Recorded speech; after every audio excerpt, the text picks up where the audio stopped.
Hi friends, welcome to SELVI'S COOKIng. இன்னைக்கு நம்ம பார்க்க போற வீடியோ சூப்பரான பீட்ரூட் பொரியல் பார்க்கலாம் வாங்க.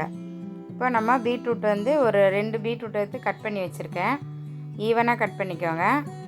இப்போ நம்ம இத குக்கர்ல போட்டு வேக வச்சிடலாம்.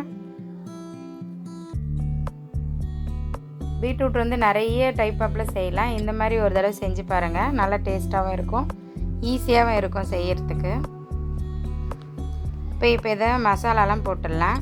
இப்போ இந்த பீட்ரூட் வேகத்துக்கு ஒரு அரை டம்ளர் தண்ணி விட்டுக்கலாம்.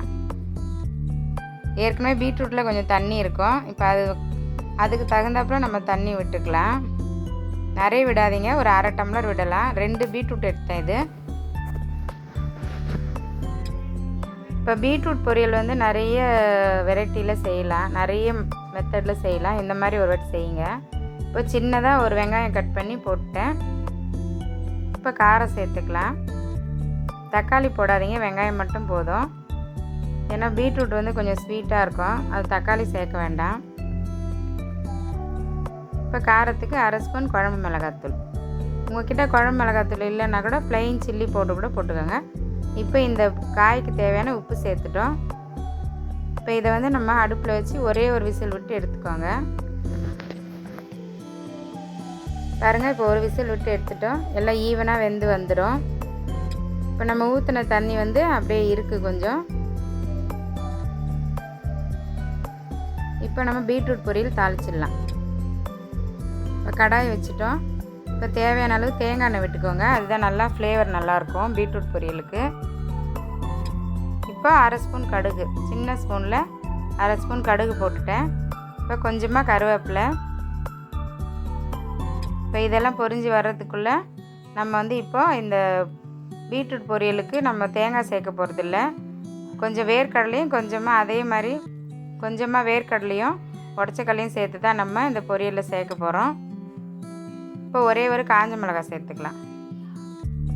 இப்போ இதை வந்து நல்லா ஒன்றுக்கு ஒன்றா குறன்னு அரைச்சி எடுத்துகிட்டு வந்துட்டோம். இப்போ இந்த தாளிப்பில் பீட்ரூட்டை வந்து நம்ம இதில் கொட்டிடலாம்.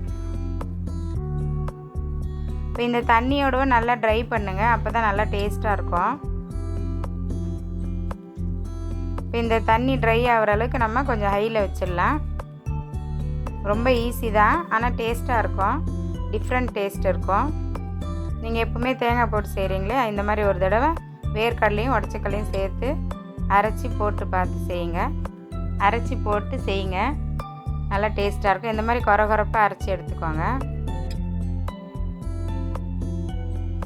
இப்போ தண்ணி ட்ரை ஆயிடுச்சான்னு பார்க்கலாம். ஹையில் வச்சுடுங்க தாளித்தோடனே. பாருங்கள், இந்த அளவுக்கு தண்ணி ட்ரை ஆகிடுச்சு. அந்த தண்ணியோடு செஞ்சால் தான் நல்லாயிருக்கும். இப்போ நம்ம அரைச்சி வச்சு இந்த பொடியை கலந்துடலாம்.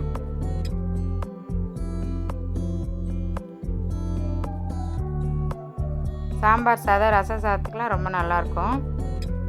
இப்போ நம்ம இந்த மாதிரி ஸ்பூன் வச்சு கிளறிக்கோங்க. இப்போ இந்த பொடி போட்டவுடனே அடுப்பு சிம்மில் வச்சுடுங்க, ஹையில் வேண்டாம்.